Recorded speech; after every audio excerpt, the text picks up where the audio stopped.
Hi guys, இந்த OB53 அப்டேட்டில் பார்த்தீங்கன்னா என்னென்ன அப்கமிங் ஐட்டம்ஸ்லாம் வரப்போகுது அப்படின்னு பார்க்கலாம். ஃபஸ்ட்டு பார்த்தீங்கன்னா இந்த ரே கேரக்டர், இந்த கேரக்டரோட பவர் என்னன்னு பார்த்தீங்கன்னா எனிமியை ஒரே இடத்துல லாக் பண்ணி வைக்கும். அதுக்கப்புறம் எனிமி அடிச்சதுக்கப்புறம் இந்த மாதிரி எஃபெக்ட்லாம் வருது.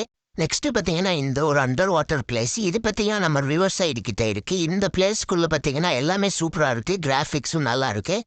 அங்கே போனீங்க அப்படின்னா லூட்டு தரும். நெக்ஸ்ட்டு பார்த்தீங்கன்னா இந்த ஒரு ஸ்கைவிங்குமே பார்க்கறதுக்கு நல்லா தான் இருக்கு. அப்படியே வானத்தில் நீச்சல் அடிச்சுட்டு போயிட்டு இருக்கான். இது எப்படி இருக்குன்னு மறக்காம நீங்கள் கீழே கமெண்ட்ஸில் சொல்லுங்கள். நெக்ஸ்ட்டு பார்த்தீங்கன்னா இந்த ஒரு குதிரை பார்த்தீங்கன்னா நம்ம ஃப்ரீ ஃபயரில் நியூ வெஹிக்கிளாக பார்த்தீங்கன்னா வரப்போகுது. அடுத்து பார்த்தீங்கன்னா நம்ம ப்ரொஃபைல் பிக்சரில் யூடியூப் ஃபேஸ்புக்கில் வைக்கிற மாதிரி ஆப்ஷன் கொடுத்துருக்காங்க. அதுக்கப்புறம் பார்த்தீங்கன்னா கெஸ்ட் அக்கௌண்ட் ரெக்கவரி அப்படின்னு ஒரு ஆப்ஷன் கொடுத்துருக்காங்க. அதுக்கப்புறம் பார்த்தீங்கன்னா நியூ ப்ளூ ஜோன் வந்து இப்படி தான் இருக்கும். இது பார்த்தீங்கன்னா ரிம்னம் வில்லேஜ் கிட்ட இருக்கு. அதுக்கப்புறம் பார்த்தீங்கன்னா இதுதான் நியூ க்ளோ ஆல். கைஸ், இந்த ஒரு எமௌண்ட்டு தான் பார்த்தீங்கன்னா நமக்கு ஃப்ரீ ரிவார்டாக கொடுக்க போகிறாங்க. இந்த எமௌண்ட் எப்படி இருக்குன்னு மறக்காம கீழே கமெண்ட்ஸில் சொல்லிடுங்க.